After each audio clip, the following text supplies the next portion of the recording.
Hello दोस्तों, मैं हिमांशु त्यागी आपके अपने यूट्यूब चैनल फोकस इंस्टीट्यूट में एक बार फिर आप सबका हार्दिक स्वागत करता हूं। और आज हम आपके लिए लेकर आए हैं दिल्ली पुलिस कांस्टेबल के लिए बेहतरीन जीके जीएस का प्रैक्टिस सेट, जिसमें आपको जीके जीएस के से संबंधित अलग अलग विषय के सभी क्वेश्चन मिलेंगे और कंप्यूटर के भी क्वेश्चन मिलेंगे और करंट अफेयर के भी क्वेश्चन मिलेंगे। ये जीके जीएस का प्रैक्टिस सेट हमारा दिल्ली पुलिस कांस्टेबल के लिए बहुत ही ज़्यादा इम्पोर्टेंट है। और दिल्ली पुलिस कांस्टेबल के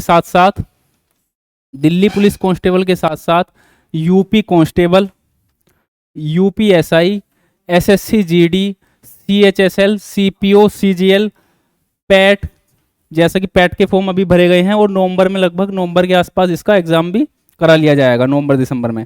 और यूपी ट्रिपल एससी के जितने भी पेपर हैं, या ये बात कहें कि जितने भी वनडे एग्जाम्स हैं, सभी के लिए बहुत ही यूजफुल होने वाला है। बहुत ही बेहतरीन प्रैक्टिस सेट रहेगा, तो बिल्कुल भी मिस ना करें। शुरू करते हैं प्रैक्टिस सेट। देखो, पहला क्वेश्चन क्या है कि मानव शरीर की सबसे बड़ी हड्डी कौन सी है।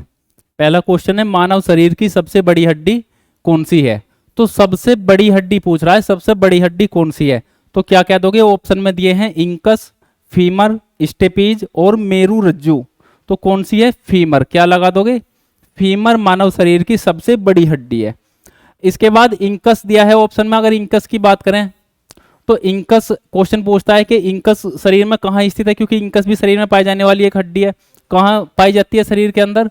तो क्या कह दोगे? शरीर में, शरीर के कौन से अंग में पाई जाती है? कान में पाई जाती है इंकस। इसके बाद है स्टेपीज। स्टेपीज कहाँ पाई जाती है? स्टेपीज भी कान में पाई जाती है। कहाँ पाई जाती है? कान में पाई जाती है। इसके बाद है मेरू रज्जू। मेरू रज्जू को कशेरुका के नाम से भी जानते हैं, जो 33 खंडों में विभाजित होती है। और स्टेपीज से संबंधित एक और इंपॉर्टेंट बात याद रखनी है कि शरीर की सबसे छोटी हड्डी है। शरीर की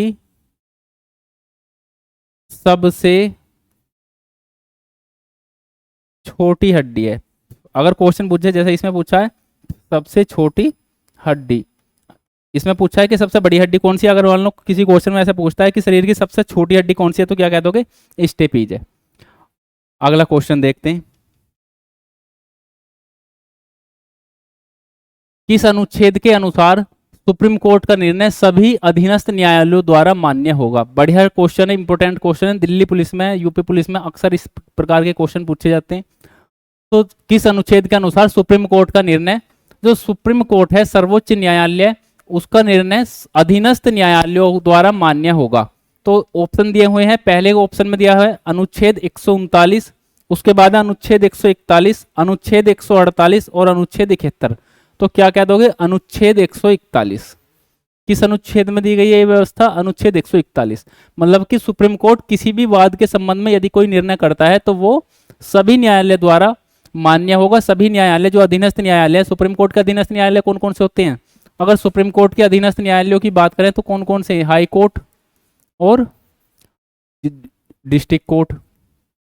तो ये सभी उस निर्णय की क्या करेंगे? पालना करेंगे। याद रखेंगे सभी। इसके बाद अनुच्छेद दिया हुआ है इसमें 139। 139 में समझते हैं क्या व्यवस्था दी गई है। देखो, बहुत ही बढ़िया अनुच्छेद है 139। क्या कहा 139 में? 139 में है कि सुप्रीम कोर्ट रिट जारी कर सकता है। सुप्रीम कोर्ट रिट जारी कर सकता है। किस संबंध में, किस वाद के संबंध में रिट जारी कर सकता है? क्योंकि सुप्रीम कोर्ट को रिट जारी करने का अधिकार आर्टिकल 32 में भी दिया गया है। तो आर्टिकल 32 की अगर बात करें तो आर्टिकल 32 में दिया गया है संवैधानिक उपचारों का अधिकार है और मूल अधिकार, फंडामेंटल राइट के संबंध में सुप्रीम कोर्ट रिट जारी कर सकता है। लेकिन 139 में जो रिट जारी करता है, अगर फंडामेंटल राइट से अलग अन्य कोई वाद है तो उसके संबंध में सुप्रीम कोर्ट रिट जारी करता है 139 के द्वारा। इसके बाद 139 की सब क्लोज है 1। 139 की सब क्लोज 1 में क्या व्यवस्था करी गई है? 139 की सब क्लोज 1 में व्यवस्था करी गई है वाद के स्थानांतरण की। याद रखेंगे सभी, वाद के स्थानांतरण, वाद के स्थानांतरण की व्यवस्था करी गई है। इसका मतलब है कि किसी हाई कोर्ट में चल रहे वाद को सुप्रीम कोर्ट अपने पास मंगा सकती है स्वयं सुनवाई करने के लिए, या किसी हाई कोर्ट में चल रहे वाद को किसी दूसरे हाई कोर्ट में भेज सकती है। याद रखेंगे, इंपोर्टेंट आर्टिकल है। इसके बाद अगला आर्टिकल दिया है आर्टिकल 148। 148 में क्या व्यवस्था करी गई है? 148 में कैग के पद की व्यवस्था करी गई है। कैग माने कंट्रोलर ऑडिटर जनरल, नियंत्रक महालेखा परीक्षक। क्या कह दोगे? नियंत्रक महालेखा परीक्षक। नियंत्रक नियंत्रक व महालेखा परीक्षक के पद की व्यवस्था करी गई है। इसके बाद अनुच्छेद 171 अनुच्छेद 71 171 नहीं 71 वो 71 अनुच्छेद 71 तो 71 में क्या व्यवस्था करी गई है? अनुच्छेद 71 में आपको पता है कि अनुच्छेद 71 किससे संबंधित है? उपराष्ट्रपति से संबंधित है। तो उपराष्ट्रपति से संबंधित है तो इसमें क्या कहा गया है कि उपराष्ट्रपति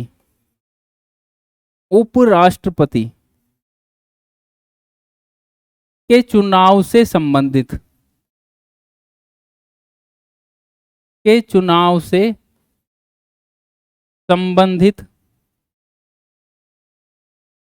विवाद सुप्रीम कोर्ट में सुने जाएंगे। क्या व्यवस्था करी गई है कि यदि उपराष्ट्रपति के चुनाव से संबंधित कोई विवाद है तो उसकी सुनवाई कहां होगी? सुप्रीम कोर्ट में होगी। यह बात किस में करी गई है? आर्टिकल 71 में करी गई है। याद रखेंगे सभी। आगे चलते हैं। अगला क्वेश्चन है कि निम्नलिखित में से सर्वप्रथम किस वंश की स्थापना हुई? निम्नलिखित में से सर्वप्रथम किस वंश की स्थापना हुई? बढ़िया क्वेश्चन है, इंपोर्टेंट क्वेश्चन है। पैट 2021 में इसी टाइप का एक क्वेश्चन पूछा गया था, तो याद रखेंगे। इसमें क्या लगा देंगे भैया? पहला ऑप्शन दिया गया है लोदी वंश, सैयद वंश, गुलाम वंश और तुगलक वंश। तो क्या कह देंगे? गुलाम वंश। किस वंश, जो ऑप्शन में वंश दिए गए इनमें से किस वंश की स्थापना सर्वप्रथम हुई है? गुलाम वंश की स्थापना सबसे पहले हुई है। देखो ये सारे वंश दिल्ली सल्तनत से संबंधित है।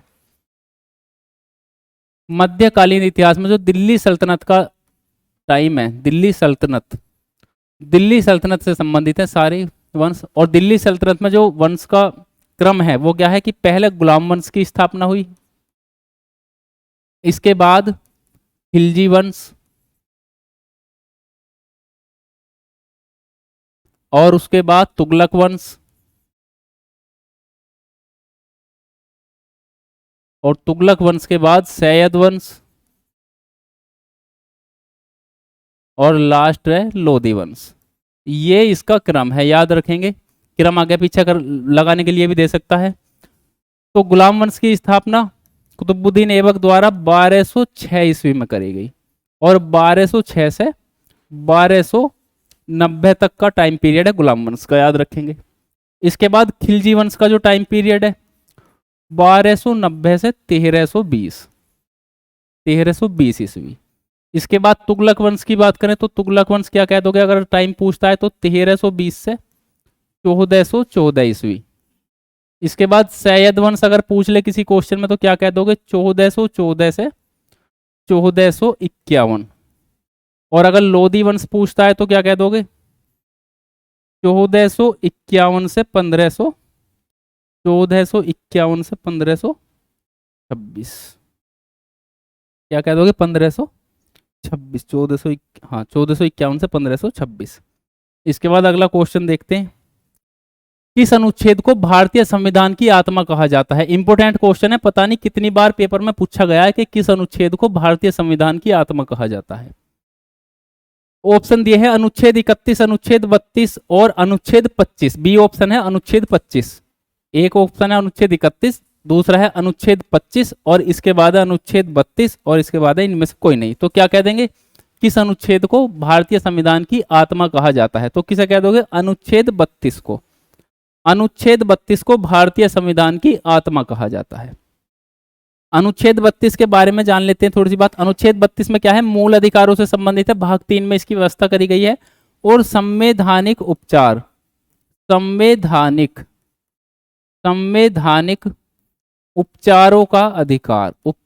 का अधिकार की बात आर्टिकल 32 में, संवैधानिक उपचारों का अधिकार की बात आर्टिकल 32 में करी गई है। किसके द्वारा अनुच्छेद 32 को संविधान की आत्मा माना गया है अगर क्वेश्चन पूछ ले तो? डॉक्टर भीमराव अंबेडकर द्वारा। डॉक्टर भीमराव अंबेडकर द्वारा क्या कहा गया? आर्टिकल 32 को संवैधानिक उपचारों मतलब संविधान की आत्मा कहा गया। इसके बाद 31 है। अगर 31 की बात करें तो 31 में क्या है? संविधान के प्रारंभ में आर्टिकल 31 में संपत्ति का जो अधिकार था संपत्ति का जो अधिकार था, संपत्ति का अधिकार क्या था भैया? मूल अधिकार था। संपत्ति का अधिकार कैसा था? फंडामेंटल राइट था। इसके बाद आर्टिकल 31 में संशोधन करके क्या करते हैं? संविधान में संशोधन करके जो संपत्ति का मूल अधिकार था इसे क्या बना दिया? विधिक अधिकार बना दिया। क्या बना दिया? विधिक अधिकार बना दिया। विधिक अधिकार बना दिया। और किस आर्टिकल में? आर्टिकल 300 क में। किसमें? आर्टिकल 300 क में। क्या कह दोगे? आर्टिकल 300 क में इसकी व्यवस्था करी गई है। इसके बाद बताएंगे कमेंट करके फटाफट कि आर्टिकल 32 में कितने सुप्रीम कोर्ट को जो रिट जारी करने का अधिकार है, कितनी रिट सुप्रीम कोर्ट आर्टिकल 32 के द्वारा जारी कर सकती है? फटाफट कमेंट करके बताएंगे भाई। आर्टिकल 32 के द्वारा सुप्रीम कोर्ट को रिट जारी करने का अधिकार दिया गया है, तो कितनी रिट सुप्रीम कोर्ट जारी कर सकती है? फटाफट बताएंगे। तो कितनी रिट जारी कर सकती है आर्टिकल 32 के द्वारा? अगर आपसे पूछ ले तो 5 रिट जारी कर। सुप्रीम कोर्ट को जो रिट जारी करने का अधिकार दिया गया है फंडामेंटल राइट के संबंध में, तो 5 रिट जारी कर सकती है। कौन कौन सी 5 रिट जारी कर सकती है अगर क्वेश्चन पूछ ले तो? बंदी प्रत्यक्षीकरण, बंदी प्रत्यक्षीकरण। दूसरी रिट क्या जारी कर सकती है? परमादेश। तीसरी रिट क्या जारी कर सकती है? उत्प्रेषण। और फोर्थ रिट क्या जारी कर सकती है? फोर्थ रिट जारी कर देगी प्रतिषेध। और 5वीं रिट क्या है? अधिकार परीक्षा। अधिकार परीक्षा। चलिए याद रखेंगे, इंपॉर्टेंट क्वेश्चन है, अक्सर इस आर्टिकल से क्वेश्चन बन जाता है। ये इंग्लिश में भी आपको याद होनी चाहिए, क्योंकि कई बार ऐसा होता है हिंदी माध्यम के पोर्शन में भी जो बच्चे एग्जाम के लिए हिंदी लैंग्वेज चूज करते हैं, तो हिंदी के पोर्शन में भी कई बार अगर क्वेश्चन पूछ रहा है कोई सी रिट से तो इंग्लिश में लिख के दे देता है। तो याद रखेंगे, बंदी प्रत्यक्षीकरण को क्या बोलते हैं? बताओ। बंदी प्रत्यक्षीकरण को हैबियस कॉर्पस, परमादेश मैंडामस, उत्प्रेषण सरियोररी, प्रतिषेध प्रोहिबिशन, और अधिकार परीक्षा को क्या बोल दोगे? Quo warranto. याद रखेंगे सभी। अगले क्वेश्चन पे चलते हैं। अगला क्वेश्चन है, सबसे उपजाऊ क्षेत्र कौन सा होता है? यहां कुछ क्षेत्र दे रखे हैं विकल्प में और पूछ रहा है कि इनमें से सबसे उपजाऊ क्षेत्र कौन सा है? बांगर, खादर, तराई या इनमें से कोई नहीं? तो क्या कह दोगे? खादर वाला जो क्षेत्र है सबसे उपजाऊ होता है, इसकी मिट्टी सबसे अधिक उपजाऊ होती है खादर वाले क्षेत्र की। देखो कुछ क्षेत्र जो जैसे कोई नदी निकली हुई है कोई नदी निकली हुई है तो उसके आसपास का जो एरिया होता है, ये किनारा, जब नदियों में बाढ़ आती है किनारे को क्या बोलते हैं? बेसिन बोलते हैं, बेसिन। तो किनारे के आसपास जब बाढ़ आती है तो किनारे पे ये नदियां क्या बहा के लाती हैं? अपने साथ जो मलबा बहा के लाती है, उसमें जो कंकड़ पत्थर होती है उसे इस प्रकार से जमा कर देती हैं, इस प्रकार से जमा कर देती हैं। और इसके बाद जो इस क्षेत्र के बाद का जो क्षेत्र होता है उसमें थोड़ी बहुत कंकड़ पत्थर होती हैं, ज्यादातर क्या होती है? मिट्टी होती है, रेत होता है। तो ये वाला जो क्षेत्र क्या कहलाता है? खादर कहलाता है। प्रतिवर्ष बाढ़ का पानी यहाँ आता है और हर बाढ़ का पानी अपने साथ मलबा वहां के लगता है, जिसका निक्षेप यहाँ किया जाता है, और ये भूमि जो है कैसी बनी रहती है? उपजाऊ बनी रहती है। इसकी उर्वरक क्षमता निरंतर बढ़ती रहती है। अगले क्वेश्चन पे चलेंगे।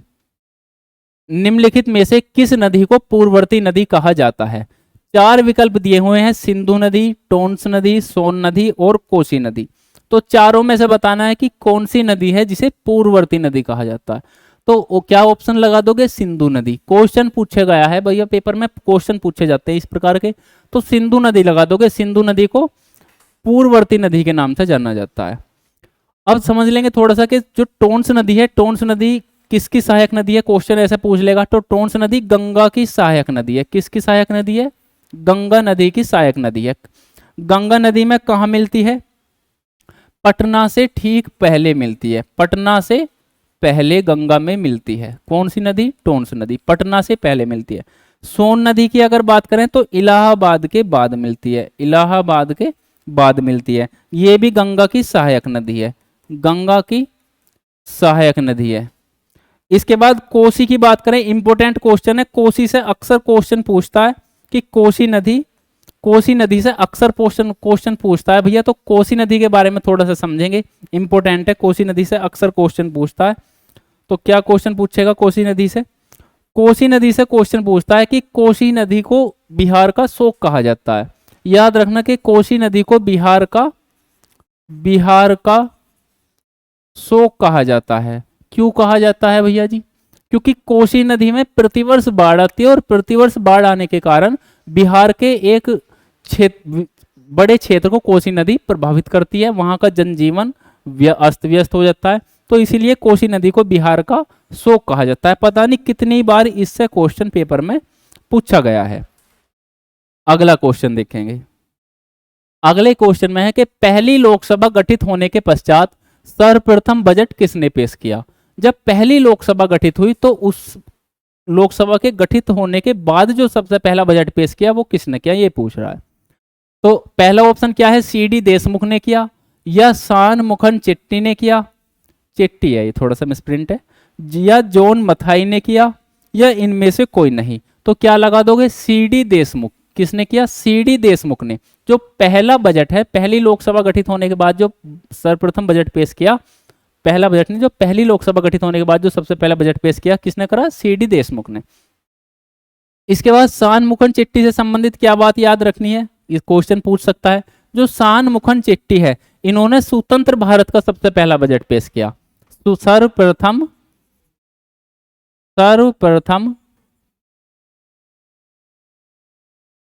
स्वतंत्र भारत का पहला बजट, स्वतंत्र भारत का पहला बजट पेश किया। अगर क्वेश्चन पूछा है कि स्वतंत्र भारत का, जब भारत स्वतंत्र हुआ तो उसके बाद सबसे पहला बजट पेश किसने करा, तो शानमुखन चेट्टी ने। इसके बाद जॉन मथाई विकल्प दिया है, इनसे संबंधित भी एक इंपॉर्टेंट बात याद रखते हैं, जॉन मथाई। अगर क्वेश्चन पूछता है कि गणतंत्र भारत का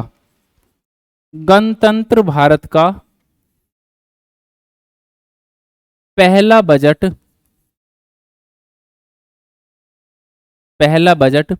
पेश किया, गणतंत्र भारत का पहला बजट किसने पेश किया, तो क्या कह दोगे, जॉन मथाई ने पेश किया।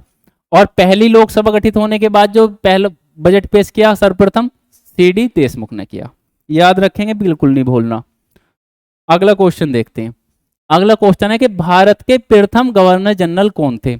बहुत ही इंपोर्टेंट और बहुत ही बेहतरीन क्वेश्चन है। कई बार अलग अलग प्रतियोगी परीक्षाओं में पूछा गया है ये क्वेश्चन कि भारत के प्रथम गवर्नर जनरल कौन थे। देखो अक्सर बच्चे गलती कर जाते हैं, अभी समझते हैं, पहले देखते हैं इसका आंसर क्या है। रॉबर्ट क्लाइव है क्या, विलियम बेंटिक है क्या, लॉर्ड कैनिंग है क्या, या वारेन हेस्टिंग है? तो क्या कह दोगे, विलियम बेंटिक। क्या कह दोगे, विलियम बेंटिक। भारत के प्रथम गवर्नर जनरल कौन है, विलियम बेंटिक है। इसके बाद कुछ ऑप्शन यहां दिए हैं, रॉबर्ट क्लाइव से संबंधित बात याद रखते हैं। क्या है, क्या बात याद रखोगे रॉबर्ट क्लाइव से संबंधित? बंगाल के प्रथम गवर्नर, बंगाल के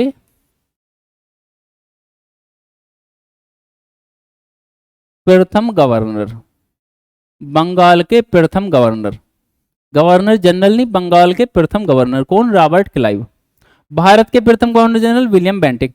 अगर क्वेश्चन पूछ ले कि बंगाल के प्रथम गवर्नर जनरल कौन है, तो क्या कह दोगे, एक ऑप्शन दिया है यहां वारेन हेस्टिंग का, तो वारेन हेस्टिंग बंगाल के प्रथम गवर्नर जनरल, बंगाल के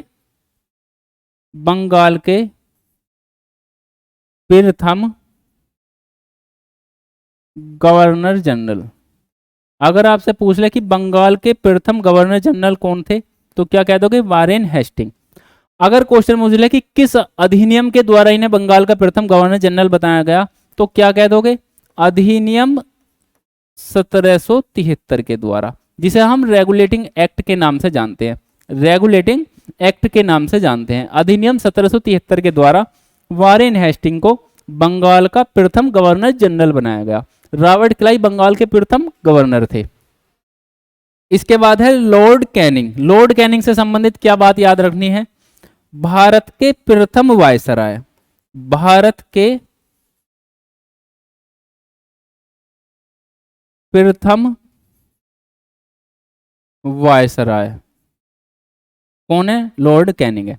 अगर भारत के प्रथम वायसराय पूछे तो क्या लगाना है, लॉर्ड कैनिंग लगाना है।